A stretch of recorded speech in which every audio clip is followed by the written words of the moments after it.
Welcome, welcome, welcome. I'm Tracy Jackson, your Chief HR Strategist with Home Furnishing Association. For those of you who don't know me, I've been in the furniture industry for a dozen years. I was the VP of HR with Sleep Train and Mattress Firm, and now I'm here to help you with some tips in HR.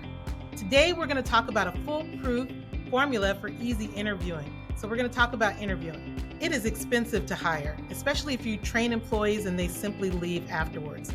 We have to make a long-term decision with just a short amount of time with our candidates. Before you actually hire, you should think about why you fire. The majority of the terminations that probably take place in your organization have more to do with culture-based or behavior-based issues. Spend the majority of your time on behaviors and your culture, and only spend about 20% of the time validating that they have the skill set or you have the ability to train that person to match your culture and the skills that they will need to be successful in their role. You might want to also consider doing an implicit bias assessment. It's important to understand that a bias does not make you bad. A bias makes you human. But not knowing your bias can cause you to make a bad decision. And that's what we want people to be aware of, is if they have a bias, and then come up with a way and a strategy to address those issues.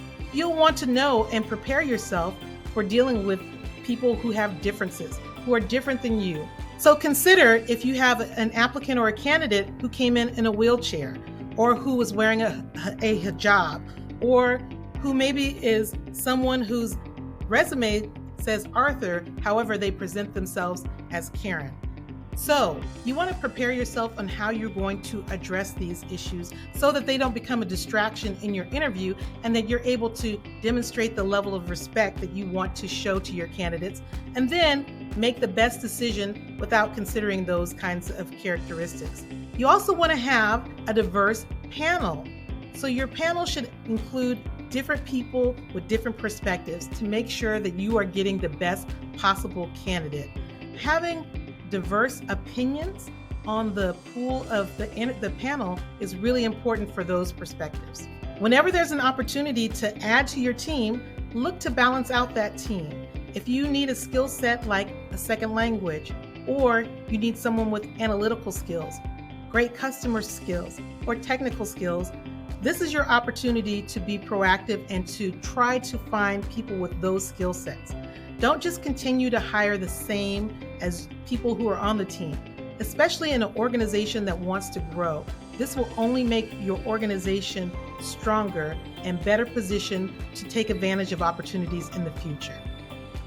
When you have interview questions, be sure to use behavior-based questions. When you ask people what would they do, they're talking about their ideal self. When you ask people what they've done, it gives you a clear image of how they would respond in those particular situations. So you might want to ask them, tell me about the most challenging employee or coworker you've ever had to work with. That will give you an idea of how they engage or interact with people who maybe are a little bit more challenging. Ask them about their best work day or their worst work day. What was a bad day at work? Tell me what that looks like. I'm going to create some tools and resources for you like this that gives you behavior-based questions that you can use in your interviews. In conclusion, you can find more information on interviewing at myhfa.org.